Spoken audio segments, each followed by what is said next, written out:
मेरी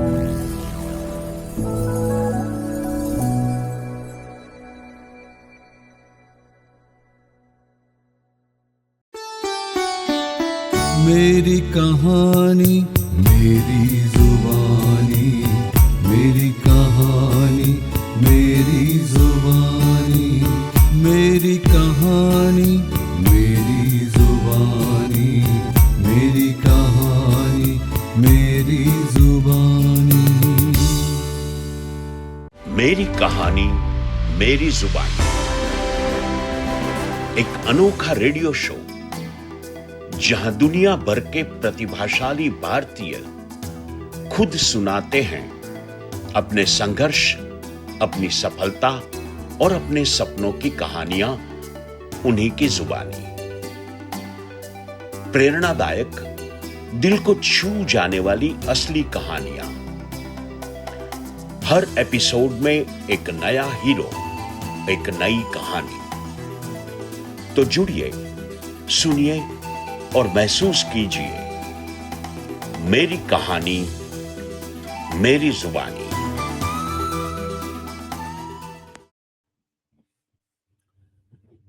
નમસ્કાર દોસ્તો, મેરી કહાની મેરી જુબાનીના વિશિષ્ટ સંવાદ પર્વમાં આપનું સ્વાગત છે.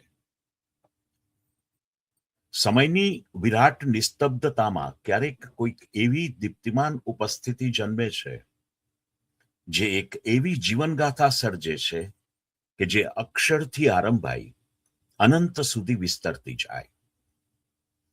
આવી વ્યક્તિઓ માત્ર શબ્દોનું સર્જન કરતી નથી, પરંતુ યુગોના મૌનને ભાષા આપે છે, સંસ્કૃતિની સ્મૃતિઓને પુનર્જીવિત કરે છે અને માનવ ચેતનાને નવી દિશા આપે છે. એવું એક વ્યક્તિત્વ જેમની ચેતનામાં સાહિત્ય પુસ્તકો સુધી મર્યાદિત નહીં રહેતા, તે તો પ્રજ્વલિત સંસ્કૃતિનો પ્રાણ બનીને ધબકે છે. લોકજીવનના ધબકારમાં, સંસ્કૃતિના ઊંડાણમાં અને માનવ સંવેદનાની અનંત યાત્રામાં તે સજીવ બનીને વહે છે. જ્યાં ઇતિહાસની સુગંધ લોકગીતોની માટીમાંથી પ્રગટે છે, જ્યાં સંતવાણીનો કરુણાસભર સ્વર આત્માને ઊંડાણપૂર્વક સ્પર્શે છે, અને જ્યાં સંશોધન ફક્ત બૌદ્ધિક પ્રયાસ ન રહેતા આધ્યાત્મિક સાધના બની જાય છે. અને ત્યાં આ એક નામ અપરંપાર આદર અને તેજસ્વી આભા સાથે ઉજાગર થાય છે. તે છે ડોક્ટર બળવંત જાની. રાજકોટની ધરતી પરથી પ્રગટેલો આ જ્ઞાન સૂર્ય માત્ર પ્રોફેસર, વિવેચક કે સંશોધક નથી. તેઓ તો શબ્દના સાધક છે, ઉપાસક છે. ગુજરાતી ભાષાના ગર્ભમાં દટાયેલા લોક સ્મૃતિના અજવાસને તેમણે એ રીતે સ્પર્શ્યો છે જેમ કોઈ યાત્રી પ્રાચીન મંદિરના ધૂળિયા શિલાલેખોને અતિ આદરપૂર્વક સ્પર્શે. સાહિત્યિક ચેતનાના આકાશ તરફની તેમની યાત્રા કોઈ સામાન્ય વિદ્વાનની યાત્રા નથી. તે એક એવા તપસ્વીનો માર્ગ છે જેમણે શબ્દોને પૂજા સમાન જીવ્યા છે. ડોક્ટર બળવંત જાનીએ મધ્યયુગીન કવિતા, લોકકથાઓ, સંત પરંપરા, ચારણી સાહિત્ય, ડાયસ્પોરા સાહિત્ય અને સાંસ્કૃતિક સંવાદને જે ઊંડાણ, કરુણા અને સમર્પણ સાથે સ્પર્શ્યા છે, તે માત્ર શૈક્ષણિક સિદ્ધિ નથી, પરંતુ સાંસ્કૃતિક પુનર્જાગરણનું એક તેજસ્વી ઉદાહરણ છે.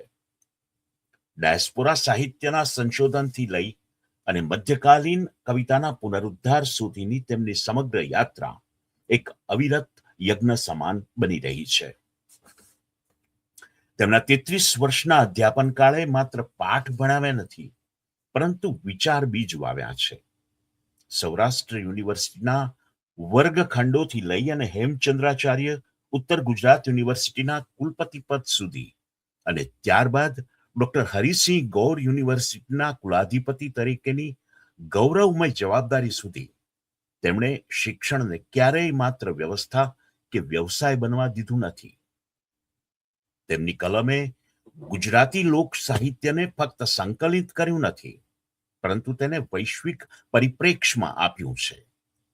સમયની ધૂળમાં દટાઈ ગયેલા ભજનો, સ્તોત્રો અને લોકવાણીના અનમોલ સ્વરોને તેમણે ફરી લોક સ્મૃતિમાં પ્રતિષ્ઠિત કર્યા છે.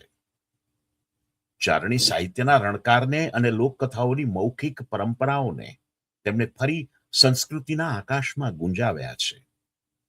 વિદેશમાં વસતા ગુજરાતીઓના વિખરાયેલા શબ્દોને તેમણે ફરી વતનની સુગંધ સાથે જોડ્યા છે.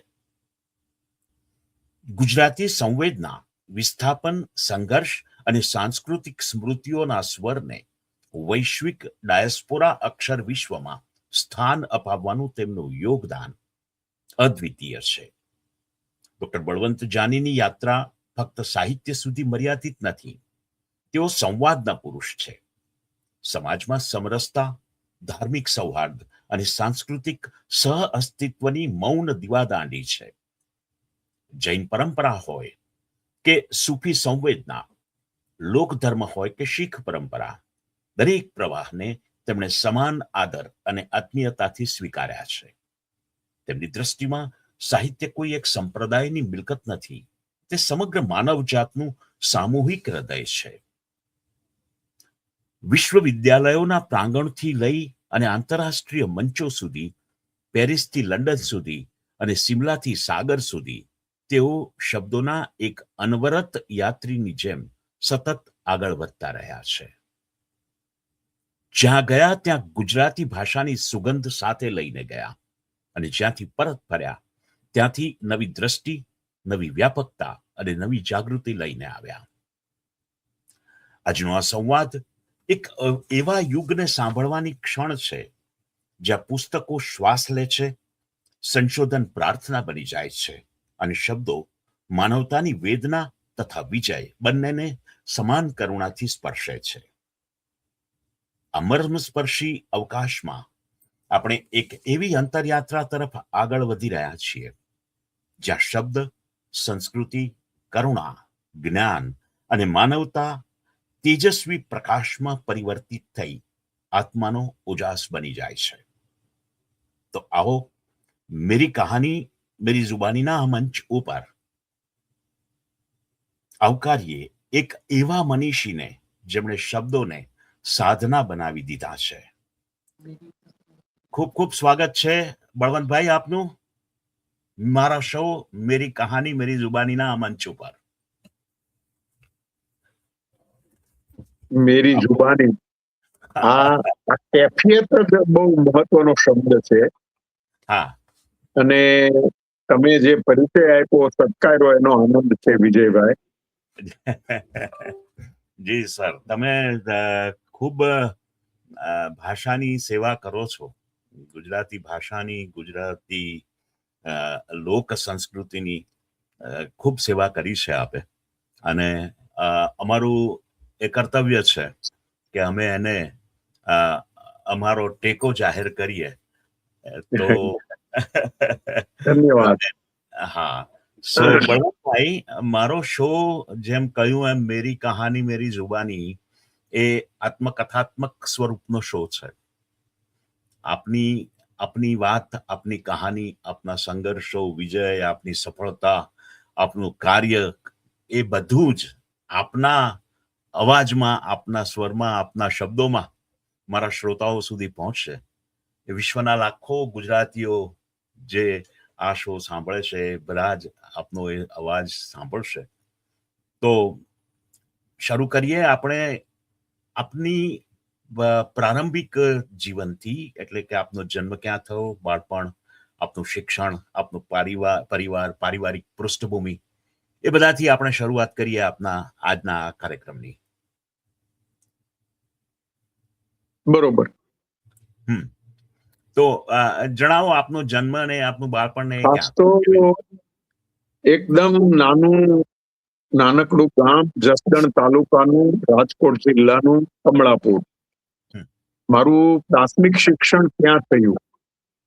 અમારું સંયુક્ત કુટુંબ હતું, પણ મારો ઉછેર દાદા અને દાદી વચ્ચે રહ્યો. હું કર્મકાંડી બ્રાહ્મણનું સંતાન, એટલે નાનપણથી જ મંત્રો, ચંડીપાઠ, અષ્ટાધ્યાય રુદ્રી, શિવ સંકલ્પ, આ બધા શીખવાનું બને. દાદાજી મને ગૃહ કાર્ય તો કરાવે ભણતા હોઈએ એ, કારણ કે એ પણ બ્રિટિશ સલ્તનત દરમિયાન એ શિક્ષક હતા, એટલે એની પાસે જ મારો ઉછેર થયો. અને પ્રાથમિક શિક્ષણ પૂરું કરીને મેં જસદણ હાઈસ્કૂલમાં અભ્યાસ કર્યો. પછી કોલેજ બોટાદકર કોલેજમાં બોટાદ, અને પછી MA ગુજરાતી સાથે સૌરાષ્ટ્ર યુનિવર્સિટી, આમ અને PhD પણ ત્યાં. ઓકે. પરંતુ હું ભણતો તો એ દરમિયાન, MA કરતો એ દરમિયાન મારી પાસે પાંડુલિપિ, હસ્તપ્રત લેખનનું, એના વાંચનનું અને એના સંપાદનનું કૌશલ્ય હતું. એટલે યુનિવર્સિટીના હસ્તપ્રત ભંડારમાં હું લેક્ચર ન હોય ત્યારે જાઉં, બેસું, કામ કરાવું. એટલે અમારા પ્રોફેસર ઈશ્વરભાઈ દવેને એમ થયું કે આ છોકરો હસ્તપ્રત વિદ્યાનો જાણકાર છે, પરંપરાનું જ્ઞાન છે, તો વેકેશનમાં એની પાસે થોડું કામ લઈએ, હસ્તપ્રત મેળવવા જવાનું. એટલે હસ્તપ્રતનું એકત્રીકરણનું, સૂચીકરણનું કામ વેકેશનમાં હું કરતો હતો. MA થયો ને તરત મને હસ્તપ્રત વિભાગમાં કામ અપાયું. ઓકે. સૂચિપત્ર તૈયાર કર્યું, અને પછી હું PhD માં પણ જોડાઈ ગયો. અને એ વખતે લોકલ એપોઇન્ટમેન્ટ થી નિમણૂક થતી ગવર્મેન્ટ કોલેજમાં. એટલે ઉપેન્દ્રભાઈ પંડ્યાએ મને ત્યાં ધર્મેન્દ્ર કોલેજમાં લેક્ચરર તરીકે કામ આપ્યું. તો આમ 74 પછી તરત જ મારું અધ્યાપન, અધ્યયન અને સંશોધન ચાલતું થયું. પણ આ હસ્તપ્રત વિદ્યાની મારી જાણકારી ભાયણી સાહેબને ગમી ગઈ. રમણલાલ સિંહ શાહ મુંબઈ વાળાને, કેકા શાસ્ત્રીને, ભોગીલાલ સાંડેસરાને. પરિણામે યુવાવસ્થાથી જ મારે આ બધાના સંપર્કમાં આવવાનું બન્યું. મારા પ્રોફેસર ઈશ્વરભાઈ દવે હતા, એ પહેલા પુષ્કર ચંદ્રવાકર પણ હતા. એટલે લોક સાહિત્યનું, ચારણી સાહિત્યનું, હસ્તપ્રત વિદ્યાનો, મધ્યકાળનો મારી પાસે એક આખો આલેખ હતો. આ કારણે મારું PhD ના સંશોધનનું ક્ષેત્ર તો નવલકથા હતું. મારો થીસીસ એ વિષયનો હતો કે આ નાયક નાયિકા જે નવલકથામાં છે એમાં જે પરિવર્તન આવ્યું, એવું શું સમાજમાં પરિવર્તન આવ્યું છે? બરાબર. એટલે નાયક નાયિકા નવલકથામાં નિરૂપાયા, પણ સમાજમાં તો કઈક જુદું જ ચિત્ર હતું. એવો ગુજરાતી બક્ષીનો નાયક, એવો ગુજરાતી ક્યાંય મહાનગરમાં એ સમયે ક્યાંય મને જોવા નહોતો મળ્યો. કે આધુનિક નવલકથાનો નાયક નાયિકા મને મળ્યા નહોતા. એટલે મારી થીસીસ એ હતી કે નવલકથાકારની કલ્પના છે, જે ખૂટે છે, એ ઈચ્છે છે, ઝંખે છે, એનું નિરૂપણ કરે છે. પણ સુરેશ જોશી સાથે, બધા સાથે અનુબંધ, આધુનિક સાહિત્યનો પણ મને ખૂબ રસ, એમાં આધુનિક વિવેચન પદ્ધતિમાં રસ. આ કારણે ભણતા ભણતા ડોક્ટર નગેન્દ્રનું એ વખતે શૈલી વિજ્ઞાન પુસ્તક પ્રકાશિત થયેલ.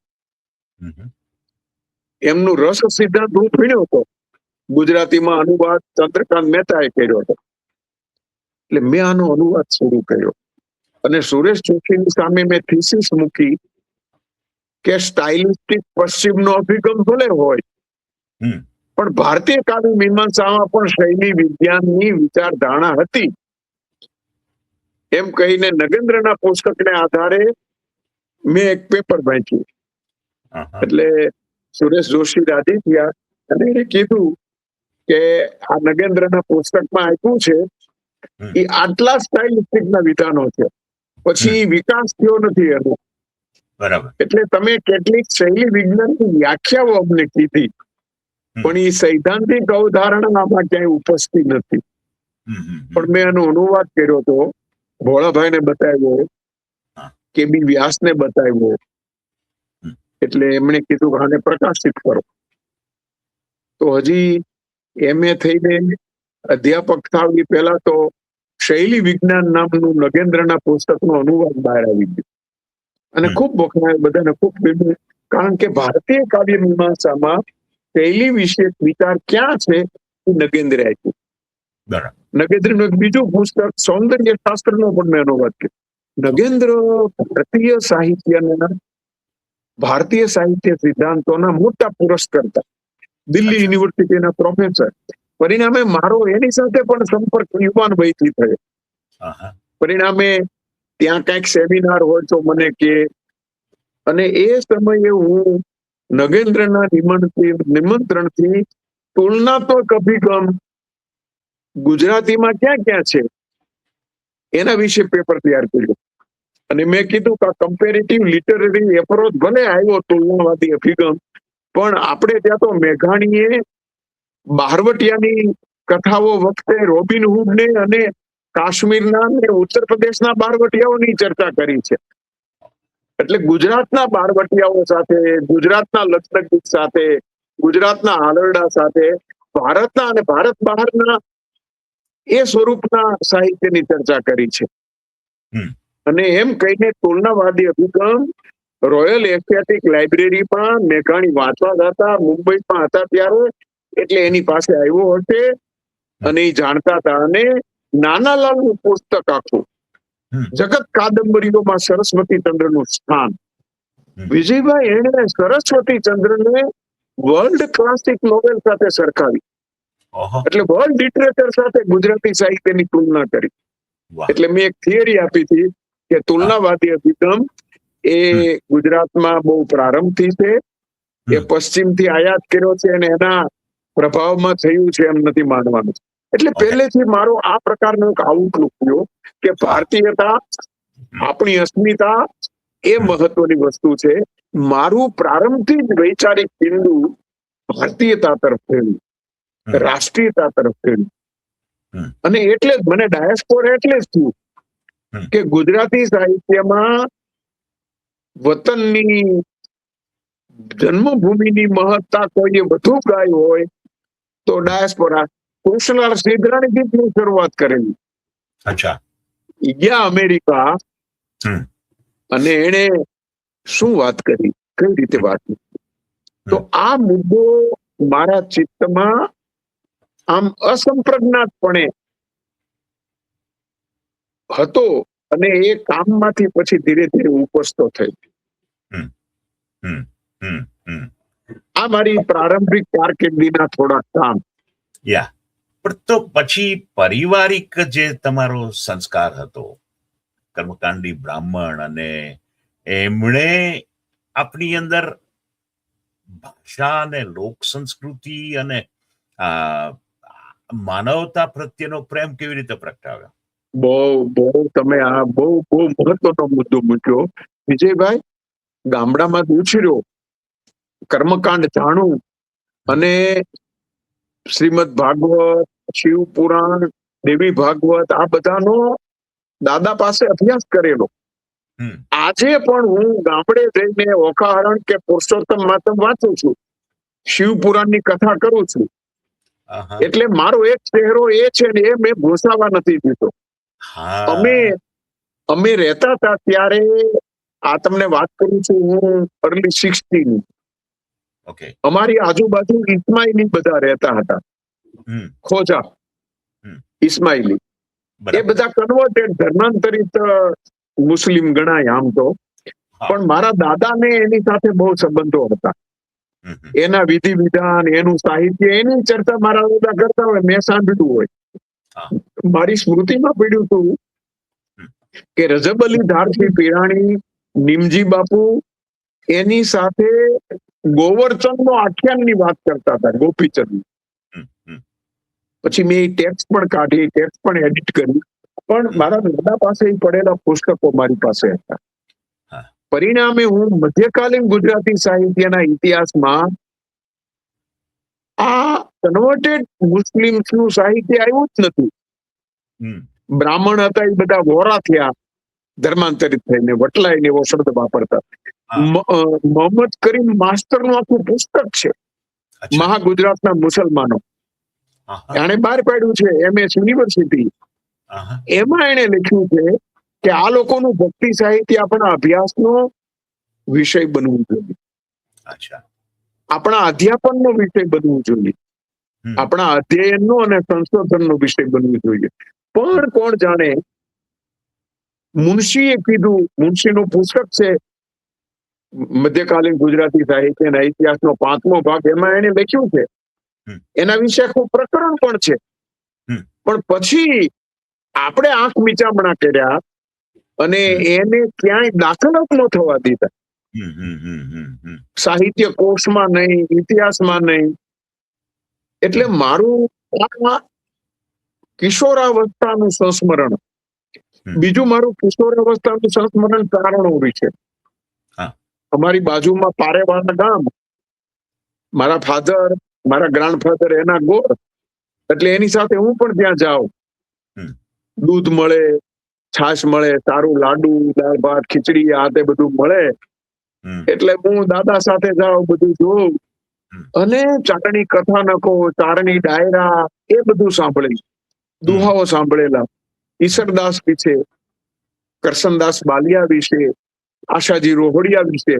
પણ ગુજરાતી સાહિત્યના ઇતિહાસમાં એ ક્યાંય નહીં. હા. તો મધ્યકાળના ચારણો, મધ્યકાળના ઇસ્માઇલીઓ અને એવું જ બીજું સંતોનું. હમ. આટલા બધા સંતો, અમરબાઈમાં, સંત દેવીદાસ. તો ગુજરાતી સાહિત્ય કોષ તૈયાર થતો હતો ત્યારે જયમલભાઈએ પત્ર લખ્યો ગુજરાતી સાહિત્ય પરિષદને કે ગુજરાતી સાહિત્ય કોષમાં તમે આ લોક સંતોની વાણીને પણ સમાવજો. ઓકે. પછી નિરંજન રાજ્યગુરુએ લખ્યું, મેં કીધું. હું જરા એ વખતે બધાના સંપર્કમાં અને અધ્યાપક ને થોડો યંગ એટલે જરાક વધારે ઉગ્રતાથી મેં રજૂઆત કરી. અને વજુભાઈ વાળા અમારા ધારાસભ્ય ત્યાંના અરવિંદભાઈ મણિયાર, એટલે મેં જરા એના દ્વારા વાત કરી કે આપણી ગુજરાત સરકારના અનુદાનથી કોર્સ થાય છે અને આમાં થતું નથી. એટલે અકાદમી પાસે આખો મુદ્દો થયો. એટલે મનુભાઈ કંચોળીએ ને અસુ યાજ્ઞિકે મને બોલાવ્યો. મને કે બળવંતભાઈ શું પ્રશ્ન છે? મેં તો આ એટલે એ તો પરિષદના લોકો સાથે ચર્ચા કરી છે, મને ખબર નથી. પણ પરિષદના લોકોએ કીધું કે એની ઓથોરિટીના અને ઓથેન્ટિસિટીના પ્રશ્નો છે. બધી દંતકથાઓ છે અને મૌખિક પરંપરાનું છે, એની હસ્તપ્રત મળતી નથી. એવા બધા કારણો કીધા. મને કીધું કે આવા કેટલાક કવિઓ છે, એ આપો, યાદી આપો. એટલે વિજયભાઈ મેં યાદી બનાવવાનું શરૂ કર્યું. તો 288 સંતો ના વાણીના પુસ્તકો ત્યાં 1890 થી 1990 સુધીમાં. આ 90 ની વાત છે. પછી મેં કીધું આટલા બધા છે કે હવે આમાંથી 10 ની સૂચિ બનાવો, કેટલા સંતો છે ને એની કેટલી કવિતા છે. તો એ સૂચિ બનાવતા 3 વર્ષ થયા. ત્યાં તો કોષે બહાર પડી ગયો. પણ એને સમજાણું કે સંત સાહિત્યના 288 પુસ્તકો છે, સંપાદનો છે. એમાંના 10 ની અંદર 230 નહીં 430 સંતો અને એની 6000 ટેક્સ્ટ છે. It should be the part of literature, part of text, part of study. Right. એટલે પછી મનુભાઈ પંચોળીને આ વસ્તુ ગમી. મારું પુસ્તક બહાર પાડ્યું, પદ ભજન સૂચિ. અને મને કીધું કે આ સંતવાણી વિશે એક સેમિનાર કરો અને જેટલા લેખો હોય આપો. એટલે મેઘાણીનું 100થી સંતવાણી હતું, મકરંદભાઈનું સતકેરી વાણી હતું અને ઈ સિવાય કશું નતું. એટલે એના વિશે સેમિનાર કર્યો. એમાં પલાણ સાહેબથી માંડીને દર્શકે બધાને બોલાવ્યા અને પહેલું વહેલું 1992 કે 93 અને એ સંતવાણી તત્વ અને તંત્ર એની સૈદ્ધાંતિક પીઠિકા બાંધી આપતો. તમે તો જાણો છો ક્ષિતિ મોહન સેનનું પુસ્તક છે ફિલોસોફી ઓફ અવર પીપલ. બાઉલને એને સમાવ્યા.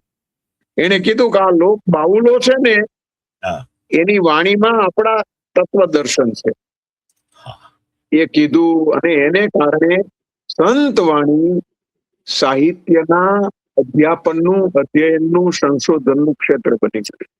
વાહ વાહ વાહ પણ આ બધા પાછળ મારું પેલું અર્વાચીન આધુનિક સાહિત્ય ગયું. મધ્યકાલીન સાહિત્યની પહેલી કૃતિ ભરતેશ્વર બાહુબલી રાસ, હમ ઈસવીસન 1180 ની હસ્તપ્રત, હમ એને આધારે મેં એ સંપાદન કર્યું. બરાબર ગુજરાતી સાહિત્યની પહેલી કૃતિ મેં એડિટ કરી.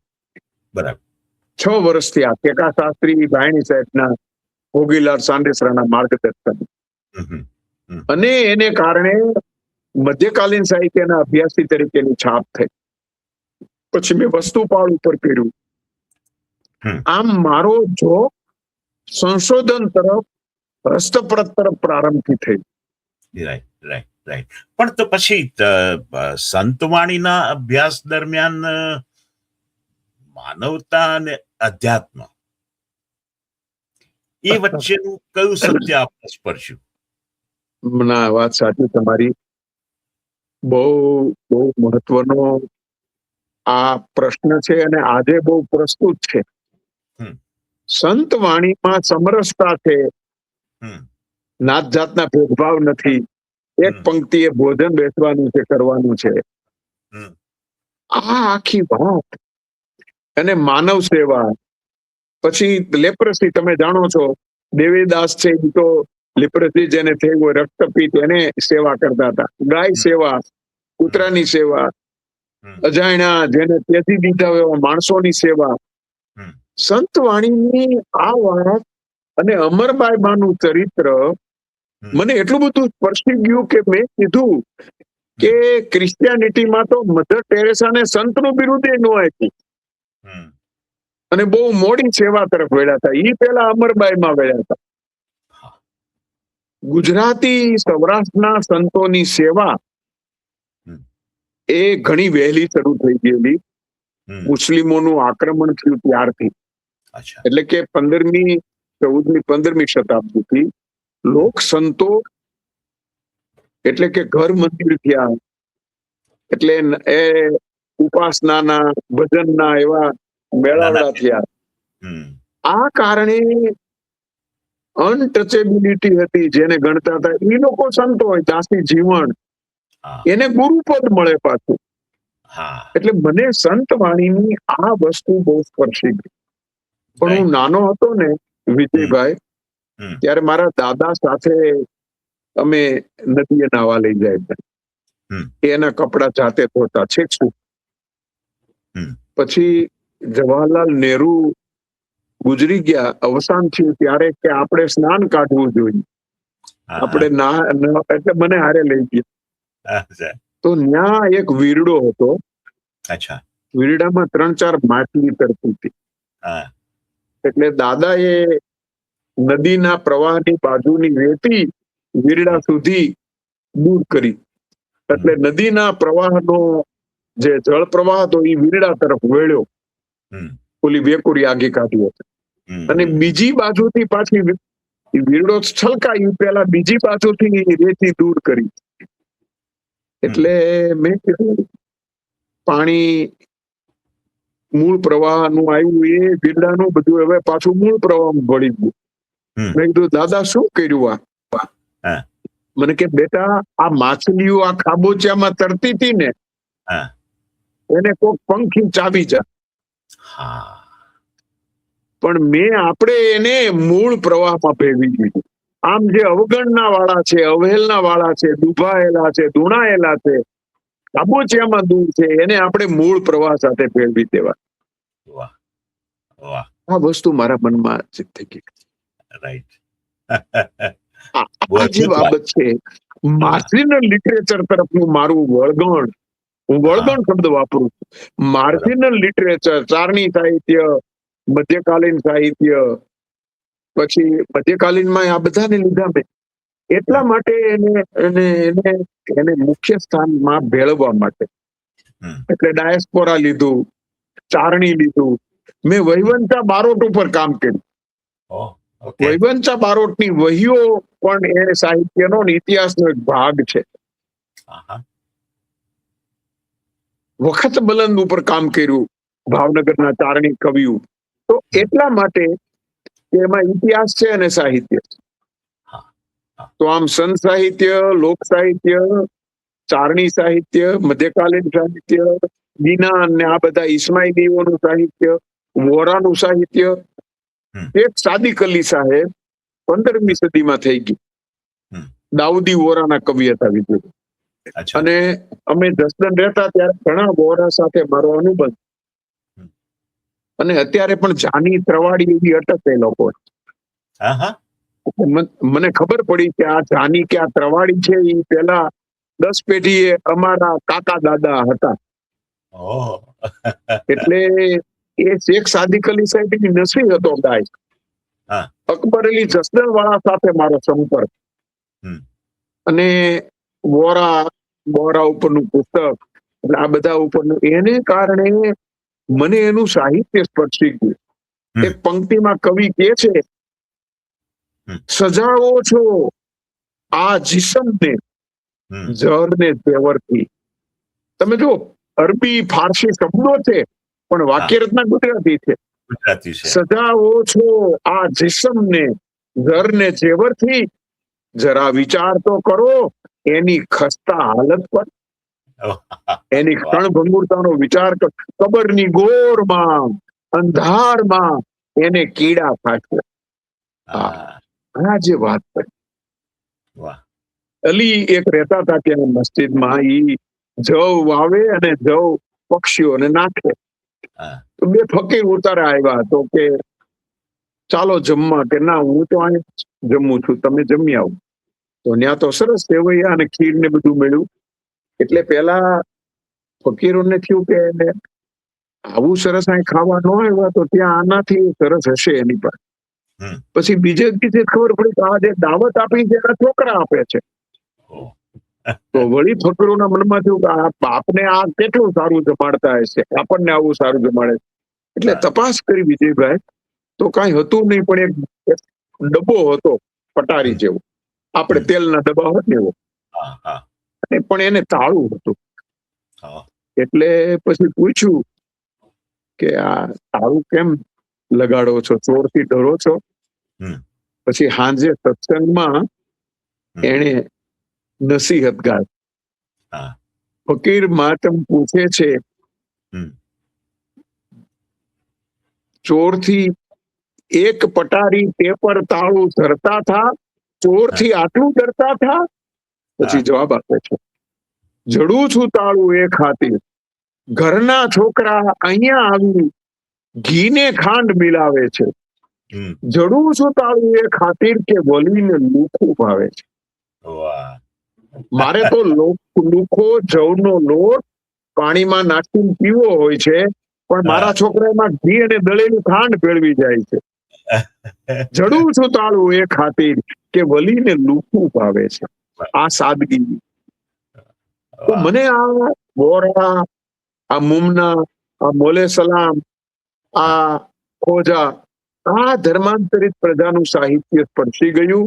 એના વિશે સંશોધન લેખો લખીને પેરિસમાં, જર્મનીમાં, બધે આ કન્વર્ટેડ કોમ્યુનિટી લિટરેચરનો હું સ્કોલર થઈ ગયો. ઓહ. જ્ઞાન ઉપર ઓથોરિટી એટલે બળવંતભાઈ જાની, એ લોકોના એસોસિએશનમાં તમે જાણો છો, ત્યાં અમેરિકામાં મારા લેક્ચર હતા, કેનેડામાં હતા, લંડનમાં જ્ઞાન એસોસિએશનમાં. તો આમ મધ્યકાલીન ગુજરાતી સાહિત્યમાં સ્થાન નહીં પામેલા, હાસ્યામાં પણ નથી, જે હાસ્યની દૂર, એવા લેખકોને, એવા કર્તાઓને ભેળવવાનું કામ મારાથી થઈ શક્યું, એનો મને આનંદ છે. યા યા. પણ તો બળવંતભાઈ, તમે આમ વ્યવસાય તો અધ્યાપક, એટલે બિલકુલ. એટલે તો સંશોધન અને શિક્ષણ, એ બંને વચ્ચેનું સંતુલન કેવી રીતે જાળવતા? બહુ તમે બહુ મહત્વની, મારામાં પ્રવેશી ગયેલી અને મારા માટે સહજ થઈ ગયેલી વાત. હમ. ના મૂલમ લિખ્યતે કિંચિત ભાયણી સાહેબે શીખવાડે. ભોગીલાલ સાંડેસરા ટેકા શાસ્ત્રીએ કહે, જો તમે કઈ નવી પ્રસ્થાપના ન કરવાના હો તો લખવાનું કશો અર્થ નથી. રાઈટ. એ કારણે એજ્યુકેશન એટલે કે ભણાવતા ભાલણ ભણાવતો મેં કમ્પ્લીટ ભાલણ એડિટ કર્યું. શામળ ભણાવતો મેં શામળની વાર્તાઓ વિશે લૌકિક કથામૂલક સાહિત્ય, આપણે એમ કહીએ છીએ કે મધ્યકાલીન સાહિત્ય ધર્મે રેંગ્યું છે, પણ મધ્યકાલીન સાહિત્યમાં ધર્મચરિત્ર છે, સાથે સાથે લૌકિક ચરિત્રો પણ છે. અને લૌકિક ચરિત્રો ઉપરની કથાઓ છે, રાસ છે, એવું કઈ નથી શામળ જ લખ્યું. આવા લૌકિક ચરિત્રો વિશે મધ્યકાળના કવિઓએ કરેલું કામ આપણા અભ્યાસનો અને આસ્વાદનો વિષય બનવું જોઈએ. આ ભાવનાથી મારું બધું કામ ચાલ્યું. અને એક અધ્યાપક તરીકે, એક સંશોધક તરીકે મારી એવી છાપ રહી કે મને એ પ્રકારની હાયર એજ્યુકેશનની ફેલોશિપ મળી. એમાં મેં કામ કર્યું. પરદેશની ફેલોશિપ મળી. પરિણામે મારી રિસર્ચ એક્ટિવિટી વધારે ગતિથી ચાલી. અને શિક્ષણ સાથે મારો પહેલેથી અનુબંધ હતો. એ કારણે યુનિવર્સિટી પોલિટિક્સ, યુનિવર્સિટીના એક્ટ, યુનિવર્સિટીના ઓર્ડિનન્સ, એના અર્થઘટનો, એની ચર્ચા એ મારા રસનો વિષય હતો. બરાબર. એટલે હું એક્ઝિક્યુટિવ કાઉન્સિલમાં હોઉં, ડીન હોઉં, ત્યારે ત્યાં ચર્ચા કરું કે આ એક્ટના આધારે આવું થવું જોઈએ, આમ ન કરાય. ગમે નહીં ઘણાને, પણ મારી યુનિવર્સિટીના ધારાધોરણ પ્રમાણે કામ થવું જોઈએ. એને કારણે હું બહુ વહેલો કુલપતિ થયો ઉત્તર ગુજરાત યુનિવર્સિટી. ને ત્યાં ખૂબ સારી રીતે કામ કર્યું, યુનિવર્સિટીનો વિકાસ કર્યો. પરિણામે મને કેન્દ્રમાં લઈ ગયા, national council four teacher education, એટલે એનસીટી નો ચેરમેન બન્યો વેસ્ટ ઝોનનો. ઓકે. એને કારણે મેં ગુજરાતમાં શૈક્ષણિક વહીવટ અંગેના કામો, શિક્ષણ વિદ્યાશાખા અંગેના કામો, બહુ નાનેથી હું દ્રષ્ટિનો ગ્રાહક હતો. બાબાભાઈ પટેલ, રાહુલભાઈ, આ બધાથી પરિચિત. અને એ કામ વર્ષો સુધી વાંચવાનું, લેખો સંગ્રહવાનું કરેલું. એટલે મેં એનસીટીમાં તો ત્યારે શિક્ષણ વિદ્યાશાખા ઉપરના 14 પુસ્તકો પ્રકાશિત કર્યા. શિક્ષણ અને સાંસ્કૃતિક રાષ્ટ્રવાદ આવો વિષય લે. એટલે એજ્યુકેશન, રિસર્ચ, લિટરેચર અને અધ્યાપન અને વહીવટી કામગીરી, આ બધાને કારણે જુદી જુદી કમિટીમાં રહેવાનું બને. હમણાં સરકાર IITI નું ગઠન કરી રહી છે, Indian institute for translation and interpretation. એના એક્ટ ને ઓર્ડિનન્સ ઘડવાની કમિટીમાં હું મેમ્બર બન્યો. પરિણામે દેશના લોકો સાથે સંપર્કમાં આવવાનું બન્યું. રાષ્ટ્રીય શિક્ષણ નીતિના અર્થઘટનના સંદર્ભમાં કામ કર્યું. તો આ બધું ફૂલ ટાઈમ ટીચરને કારણે આ બધું આવે છે. રાઈટ. હા હા હા. તો બળવંતભાઈ, તમે અધ્યાપક, તમે કુલપતિ થયા, તમે કુલાધિપતિ થયા, અને આટલી બધી જુદી જુદી કમિટીઓમાં તમે ચેરમેન રહ્યા, સભ્ય બન્યા, અને ઘણું બધું કામ કર્યું. તો આ બધામાંથી સૌથી મોટા પડકારો અને સૌથી મોટી શીખ એ શું? પડકારો વિજયભાઈ બધે છે. પડકાર વગરનું કોઈ ક્ષેત્ર જ નથી.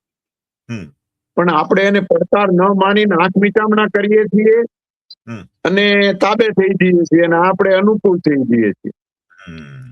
મારે પહેલો જ પ્રશ્ન આવ્યો, PhD માં વિષય આપ્યો અંબાદાનભાઈ ને હરદાસ મિસણ.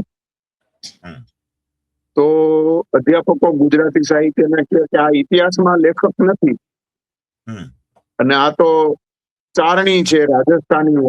ના, એ પાલનપુરના છે અને પ્રેમાનંદના સમકાલીન છે અને એને આખ્યાનો લખ્યા છે.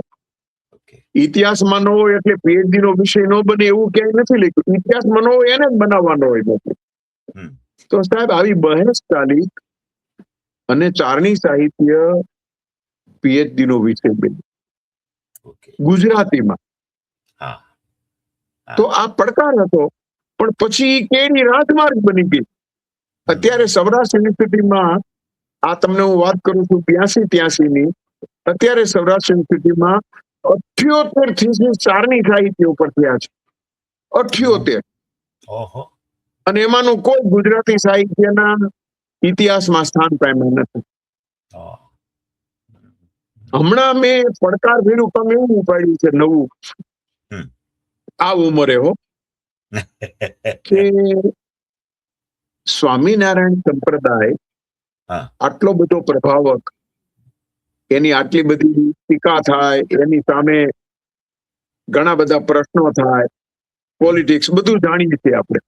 હમ. પણ આ સંપ્રદાય આટલો વિકાસ પામ્યો, આટલો 200 વર્ષ પડીથી પણ કાળ ગઈ, કાળનો કાટ ન લાગ્યો, એનું શું કારણ? હમ. એટલે મેં એનું ફિલોસોફિકલ લિટરેચર જોયું. હમ. વિજયભાઈ, તમને આશ્ચર્યની આઘાત લાગશે. હમ. સંસ્કૃત ભાષામાં સ્વામિનારાયણ સંપ્રદાયના શતાધિક ગ્રંથો છે. ઓહ. કોઈને ખબર નથી. આહા. આખા ભારતમાં હમ. મધ્યકાળની અંદર હમ. સંસ્કૃત સાહિત્ય રચાયું. હા. શંકરાચાર્ય બધાએ રચ્યા આ સંપ્રદાયમાં. પણ 80 જેટલા સંતો હોય અને એને ભાષ્ય રચ્યા હોય, ટીકા રચી હોય, અર્થદીપિકા રચી હોય, તર્કવદ ભાષા રચી હોય, એની ક્યાંય વાત જ નથી. ઓહ.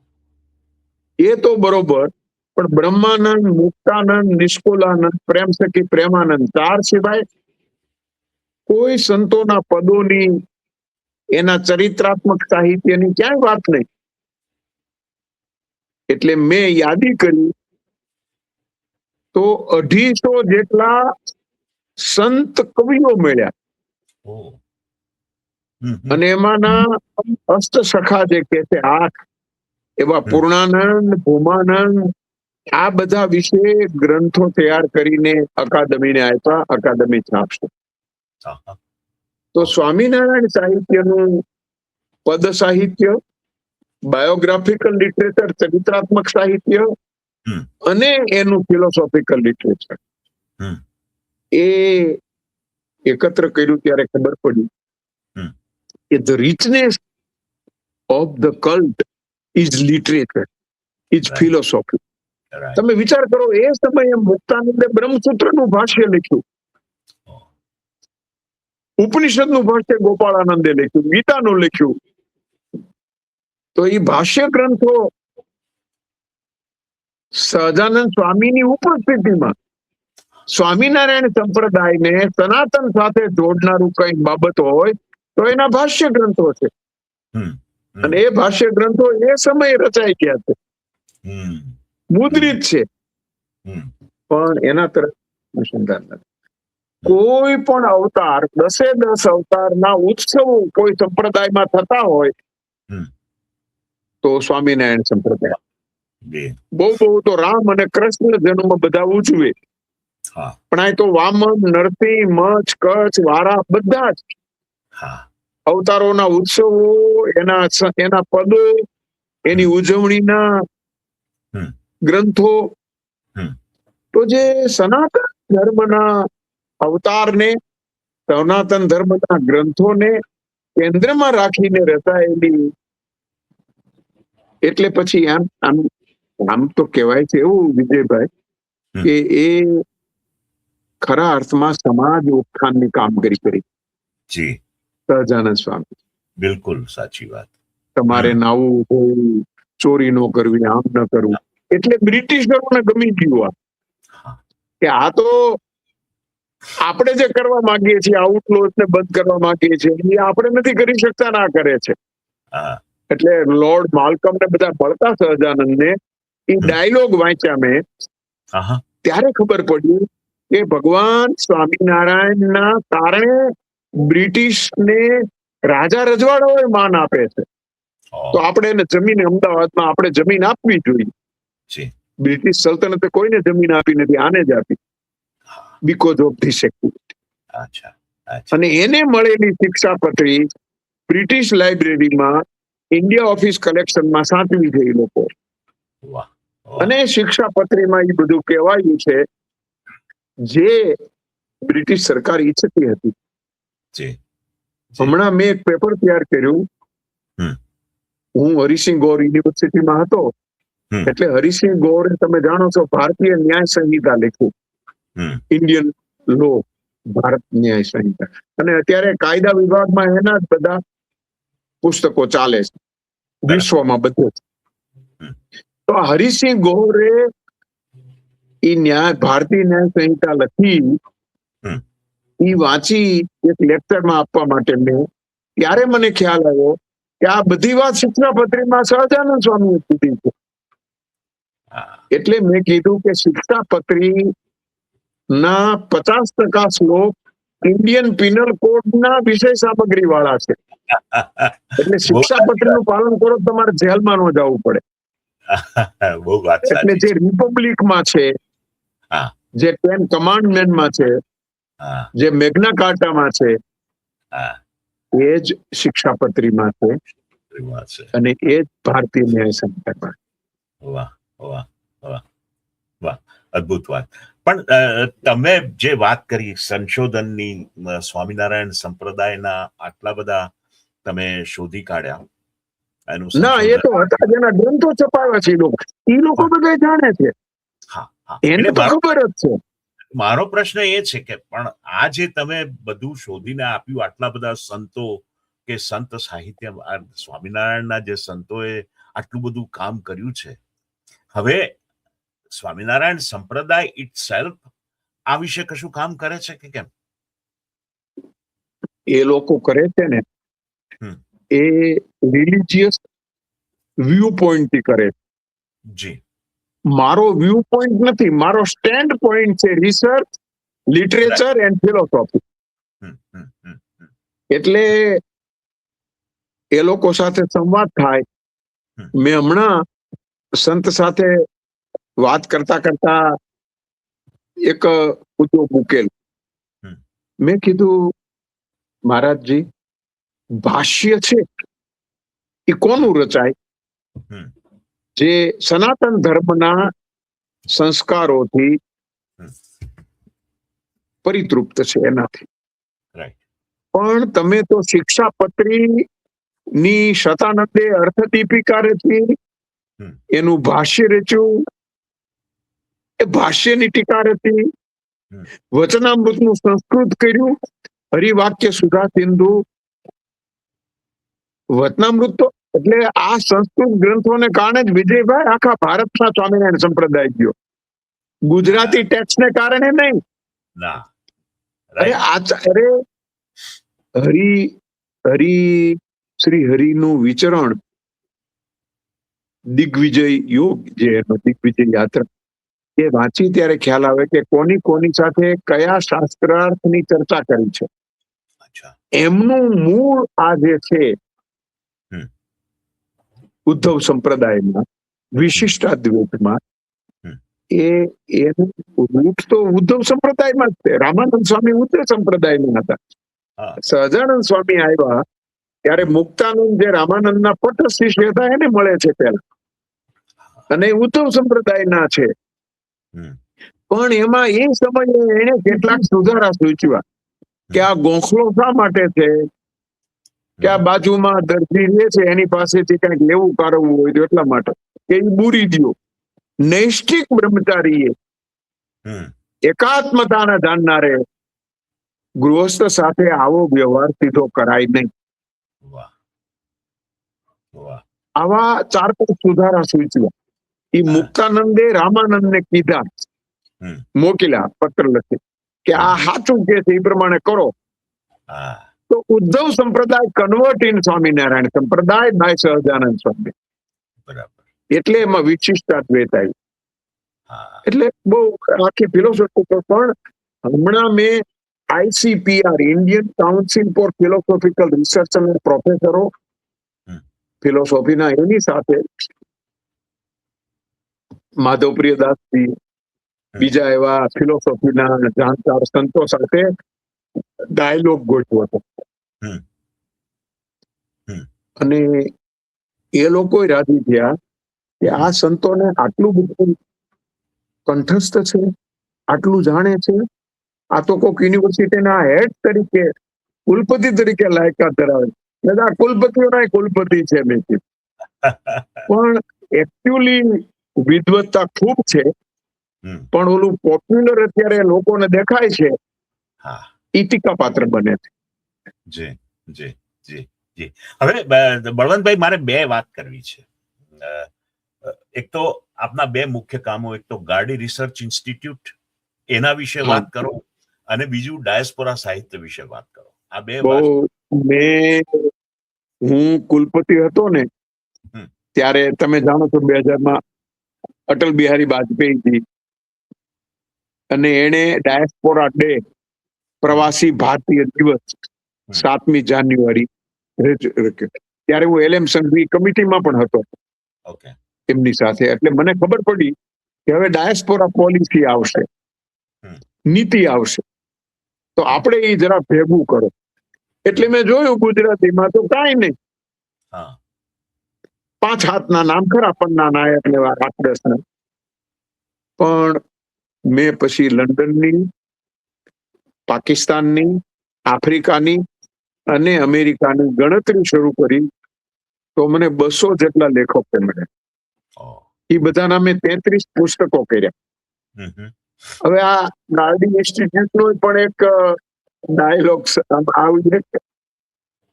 હું ડાયસ્પોરા, ઇન્ડિયન ડાયસ્પોરા, ગુજરાતી ડાયસ્પોરાની વિશિષ્ટતાઓ ભીખુ પારેખ સાથે ચર્ચતો હતો. ભીખુ પારેખ બહુ મોટા અભ્યાસી, બ્રિટન જાવ ત્યારે એને મળવું, CB પટેલ સાથે વાત ચાલે, અને આ બધા મળે, જગદીશ દવે. એમાં મેં એક વખત કીધું કે ગુજરાતી ડાયસ્પોરા વિશિષ્ટ છે એટલા માટે કે આ ડાયસ્પોરા શહેરમાં નો ગયો, માઇગ્રેટ થઈને ગામડામાં ગયો. આફ્રિકાના નાના નાના ગામડાઓમાં લુકા, ત્યાં લુકા એટલે આવી હાટડી નાખે અને ગયા. મહાનગર મોટે ભાગે ડાયસ્પોરા માઇગ્રેટ થઈને ક્યાં જાય વિજયભાઈ? મોટા શહેરમાં જાય, મેટ્રો સિટીમાં જાય. આ મેટ્રો સિટીમાં નો ગયા, ગામડામાં ગયા. અને ગામડામાં જઈને ન્યા જીનેરી નાખી, ન્યા હાથીદાસ ને ન્યા પછી આ નાનજી કાળીદાસ ઉદ્યોગપતિ નથી, ઉદ્યોગ પિતા છે. ડાયસ્પોરા ફાધર છે. જર્મની આરે એને જે સંઘર્ષ કર્યો અને અહીંના રાજા રજવાડાઓને ત્યાં જમીન લેવડાવી અને એને જે કામ કર્યું છે એની આપણે નોંધ જ લીધી નથી.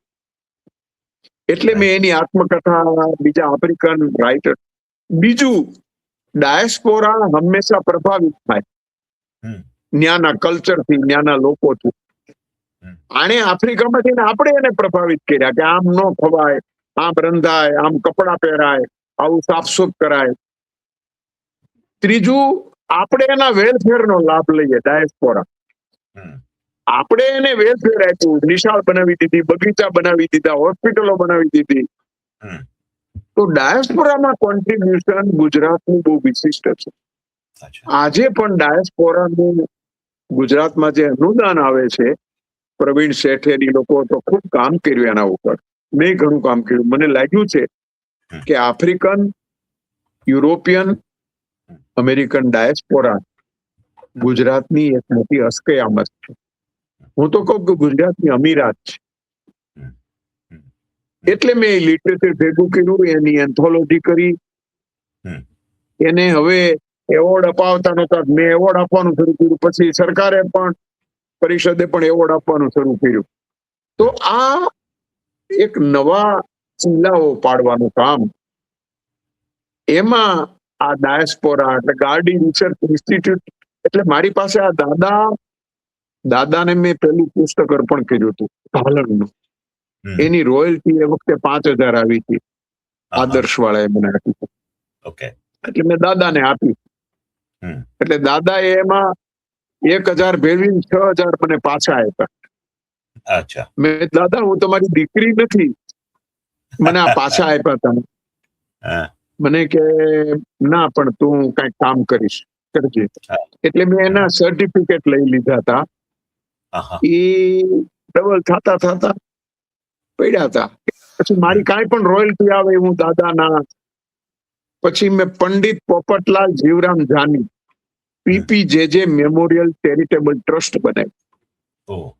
એમાં એ પૈસા બધા નાખી દીધા. અને એ TG હતું એટલે મારે ટેક્સ ઓછો ભરવો પડે એટલે દાન આપવું ને કાર્યક્રમો કરવું. આવા સંત સાહિત્યના, તારણી સાહિત્યના, લોક સાહિત્યના, હમ. જ્ઞાનના, હમ. ડાયસ્પોરાના, એ બધા કાર્યક્રમો દાદાએ પેલું વીરડાનું મને કીધેલું ને, હમ. હમ. એ ફિલોસોફિકલ માં આ ગાડી વિશે ડાયસ્પોરા સ્ટડી થઈ અને એના ઉપક્રમે ખૂબ કામ થયા. હમ. હમ. હમ. હમ. યા. પણ તો ગાડી રિસર્ચ ઇન્સ્ટિટ્યૂટે પણ ઘણા પુસ્તકો પ્રકાશિત કર્યા. હા, અમે પ્રકાશકોના સહયોગથી કર્યા. હમ. ડાયસ્પોરા એવોર્ડ આપીએ ત્યાં આપણે પન્ના નાયકને, પ્રીતિ સેન ગુપ્તાને, હમણાં આપ્યા અશરફ ડબ્બાવાલાને અને મધુમતી મહેતાને, એ પેલા ભરત ત્રિવેદીને. આહા. હમ. હમ. એટલે એ કામ ચાલુ રાખ્યું અને પ્રકાશન, સન્માન, પરિસંવાદો એટલે એક વાતાવરણ નિર્માણ કરવા માટેની આ બધી પ્રવૃત્તિ હતી.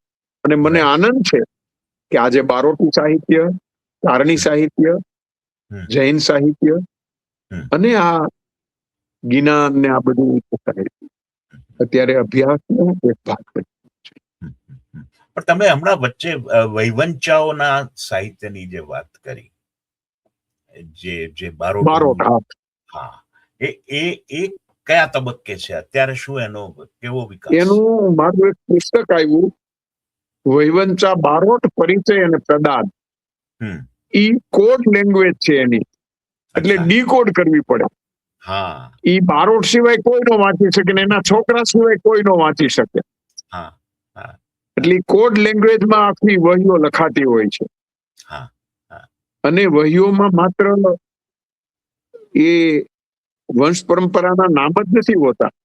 એને કરેલા પરાક્રમો, એને આપેલા દાન, એને કરેલી કામગીરી, તીર્થયાત્રા, બધું ઈ ચોપડામાં હોય છે. અચ્છા. એટલે ચારણ કવિઓ, બારોટ કવિઓ, આ બધાની ભાષા ઉપર મેં મેન્યુસ્ક્રિપ્ટોલોજી કામ કર્યું. તારણી હસ્તપ્રતો પણ જુદા પ્રકારની છે. એ પાના પાઠની હસ્તપ્રત નથી. કપિલાજી સાથે અમારે IGNCA માં બહુ ચર્ચા થયેલી. વિજયદાન દેતા હું ને કપિલા વાત્સ્યાયન. મેં કીધું આને તમે રક્ષણ કરવા માટે આર્કાઇવ્સ માંથી અમને અનુદાન આપો. કે ના, આ તો દફતર ભંડારમાં આવે, આ ચોપડા છે. મેં ચોપડા નથી, એ મેન્યુસ્ક્રિપ્ટ નું ફોર્મેટ આવું છે એનું. પછી એના વિશેનો લેખ લખ્યો અને મેન્યુસ્ક્રિપ્ટોલોજીમાં બારડિક મેન્યુસ્ક્રિપ્ટોલોજી એક ઇનોવેટિવ અને ઇન્ડિજિનસ ફોર્મેટ છે, એ એસ્ટાબ્લિશ કર્યું. અચ્છા. વાહ વાહ. તો બળવંતભાઈ, એ યુવા પેઢી માટે કયા પ્રકારનું સાહિત્યિક અને સાંસ્કૃતિક વારસો આપ મૂકી જવા ઈચ્છો છો? સનાતન ધર્મમાં, ભારતીય સંસ્કૃતિમાં વેદ કાળથી શરૂ કરીને મેં તો વચ્ચે બ્રહ્મવાદીની અને ઋષિકાઓના મંત્ર દ્રષ્ટા હતી. ત્યારથી જે સમરસતા, સહૃદયતા, સહભાગિતા અને સદવિદ્યા, આનું અનુસરણ આવતું થતું જ આવ્યું. પણ આપણે જોયું નહીં, ઋષિકાઓને ન જોઈ, બ્રહ્મવાદીની ન તપાસી, જૈનની મહાસતીઓને ન જોઈ, મહાવીરની શિષ્યા હતા, પાર્શ્વનાથની શિષ્યા હતા, તો 24 તીર્થંકરોની સ્ત્રી શિષ્યા વિશે આપણે વાત જ ન કરી. બૌદ્ધની થેરી છે બધી, એની સાધિકાઓ થેરી, એના સાહિત્યની, એના તપની વાત ન કરી, અને આપણા શ્રી સંતોની પણ વાત ન કરી. એટલે જ નારી સંતોની વાણી હમણાં મેં એકત્ર કરી, અકાદમીએ પુસ્તક પ્રકાશિત કર્યું, નારી સંતો ભક્તોની કવિતા. ત્યારે ખબર પડી કે 150 જેટલા સ્ત્રી સંતો ગુજરાતી સાહિત્યમાં થઈ ગયા છે મધ્યકાળમાં. પણ વી નોટ કેર એબસોલ્યુટ. એટલે આ વારસો હવે ભારતીય જ્ઞાન પરંપરા કેન્દ્રમાં આવ્યું છે. આપણે ત્યાં નોલેજ પ્રિઝર્વેશન એટલે કે કન્ઝર્વેશન અને પ્રિઝર્વેશન સિસ્ટમ શું હતી એ હવે શોધવા તરફ વળ્યા છે. એટલે ધીરે ધીરે પ્રાચીન ભારતીય સાહિત્ય મીમાંસા, સાહિત્ય સર્જન અભ્યાસનો અને આપણી પરંપરા સાથે જોડતો સેતુ બાંધી આપનારું એક નવું આખું પ્લેટફોર્મ તૈયાર થયું. એટલે રાષ્ટ્રીય શિક્ષા નીતિ ખરા અર્થમાં ભારતની રાષ્ટ્રીય શિક્ષા નીતિ કેન્દ્રમાં રાષ્ટ્ર છે. એટલે ભારતીય જ્ઞાન પરંપરા જાણો.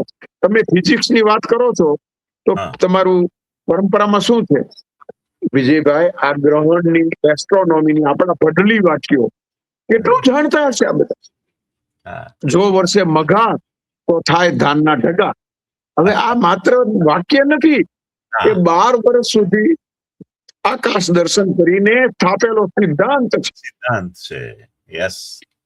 તો આપણી એસ્ટ્રોનોમી, આપણી કાલગણના, આપણે કોકને પૂછીએ કયું વર્ષ ચાલે છે તો કે 2026.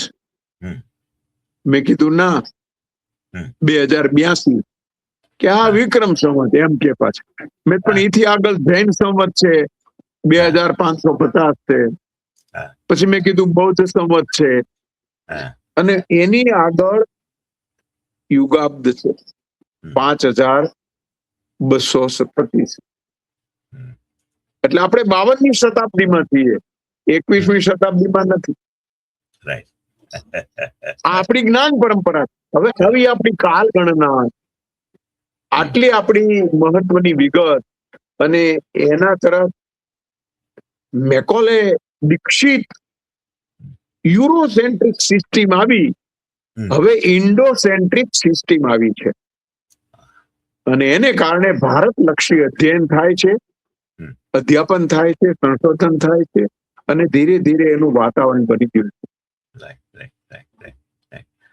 બળવંતભાઈ, પાછું વળીને જુઓ છો, અત્યારે પાછળ વળીને જુઓ છો તો શું લાગે છે હજુ શું કામ કરવાનું બાકી રહી ગયું છે મને?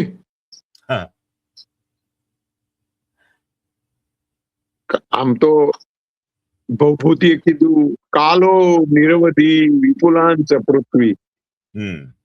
મને મધ્યકાલીન ગુજરાતી સાહિત્યનો ઇતિહાસ ફરીથી લખવો છે. એ લખવાની ઈચ્છા છે. શરૂ કર્યું છે થોડું થોડું કામ, કારણ કે ડેટા ખૂબ છે મારી પાસે. હવે એ અંદર એડ કરીને આપણે ઇતિહાસ લખીએ તો આપણે, મેં ડાયસ્પોરા સાહિત્યનો ઇતિહાસ પણ તૈયાર કર્યો, એ ગ્રસીનો બોર્ડ છાપે છે. પણ આ મધ્યકાલીન ગુજરાતી સાહિત્યનો ઇતિહાસ તૈયાર કરવો છે, જે ખરા અર્થમાં કાળમાં તરબાઈ ગયેલું છે, જેની તરફ આપણો ધ્યાન ગયું નથી, લક્ષ્ય ગયું નથી. એને ભાવિ પેઢી માટે તૈયાર કરવું. બરાબર. બળવંતભાઈ, સમય આપણો પૂરો થયો છે વાતચીતનો, અને પણ તેમ છતાં મારે એક જ છેલ્લો પ્રશ્ન પૂછવો છે કે બળવંતભાઈએ આટલું બધું કામ કર્યું. બળવંત જાની એ પુષ્કળ કામ કર્યું સાહિત્યના તમામ, તમે એમ કહો કે વિધાઓમાં એમણે કામ કર્યું. આ બધું કામ કર્યા પછી એક જ વાક્યમાં કે એક જ શબ્દમાં બળવંત જાનીએ પોતાના જીવનને કે પોતાના કર્મને વર્ણવવું હોય તો એ કયું વાક્ય હોય? તમે તો જાણો છો કે દધીચી એ કાંઈ નહોતું એની પાસે, અકિંચન હતા, તેના અસ્થિ આપ્યા રાષ્ટ્રને પરમ વૈભવના શિખરે પહોંચાડવા, રાષ્ટ્રને અસુરોથી મુક્ત કરવા, દુરાચારોથી મુક્ત કરવા. હવે હું તો એક અકિંચન બ્રાહ્મણ પણ વિદ્યા વાચસ્પતિ છું. હા એટલે મારા મનમાં તો એમ જ છે કે આ જીવન આ સંશોધન લક્ષી અધ્યયન વ્યાખ્યાન હમ. થયા કરે. વાહ. એટલે કીધું છે કે પ્રવચનભ્યમ સ્વાધ્યાય પ્રવચનભ્યમ ન પ્રમદિતવ્યમ. એમાં મારામાં પ્રમાદ ક્યારે ન આવે અને વાહ. કામ થતું રહે. તમે આ બધું કીધું એટલું ઉખડ્યું કેટલું આજે, અને મને એટલું બધું સ્મરણમાં ચડ્યું કે આ બધું આજે ઘણી વખત તો કેટલીક વાત તમારી સમક્ષ પહેલી વખત હું બોલ્યો 20-22 વર્ષ પછી. હા હા એટલે બધું પ્રજ્ઞામાં પડ્યું છે એ બધું આજ બહાર આવ્યું. મને ખૂબ ગમ્યું વિજયભાઈ કે તમે આ કહાની જુબાની આ બહુ સાચી વાત છે. માય કન્સર્ન, મારી નિસ્બત. હા સો થેન્ક યુ. ખૂબ ખૂબ આભાર બળવંતભાઈ આપનો. તમે મારા શોમાં આવ્યા અને બહુ ખૂબ જ સરસ રસપ્રદ વાતો કરી છે જે શ્રોતાઓ કદાચ આવા આપના જેવા પ્રજ્ઞાવાન પુરુષો પાસેથી જ મળી શકે એ વસ્તુ, અને એ આજે મારા શ્રોતાઓને મળશે આ સાંભળવા માટે અને એમને ખૂબ લાભ થવાનો છે. સો થેન્ક યુ, ખૂબ ખૂબ આભાર ધન્યવાદ. તમારો. તમે મારા શોમાં ધન્યવાદ. આવ્યા. ભલે So, Vijaybhai, yeah, thank you. ધન્યવાદ. Thank you.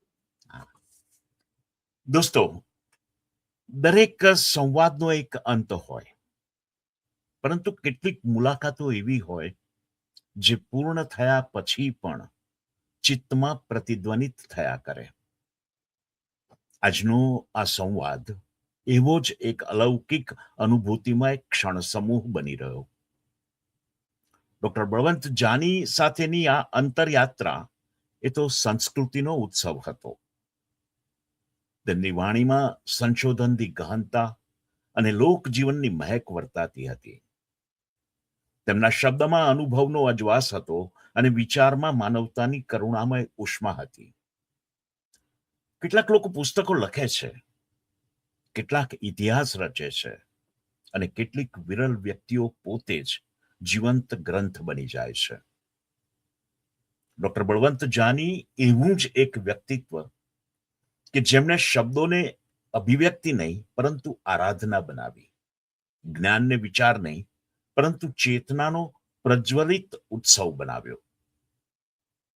તેમની કર્મયાત્રાની શીખ એ જ કે સાહિત્ય પૂર્ણતા ત્યારે જ પામે છે જ્યારે તેમાં માનવતાનો ધબકાર હોય, સંસ્કૃતિની સુગંધ હોય અને કરુણાનો નિર્મળ સ્પર્શ હોય. દોસ્તો, આ સંવાદના સમાપન ટાણે એટલું જ કહીશ કે કેટલીક મુલાકાતો સમયથી પર હોય છે, તે સ્મૃતિમાં નહીં ચેતનામાં વસે છે. આભાર બળવંતભાઈ આપની આત્મીયતા અને ઉષ્મા માટે. હું વિજય ઠક્કર, આપનો હોસ્ટ, હવે વિદાય લઈશ. ફરી મળીશું એક નવી જીવનગાથા સાથે, એક નવા સ્વર સાથે અને માનવ અનુભૂતિના નવા અધ્યાય સાથે. ત્યાં સુધી શબ્દોની આ સુગંધ આપના હૃદયમાં સંભાળીને રાખજો. આવજો. નમસ્કાર.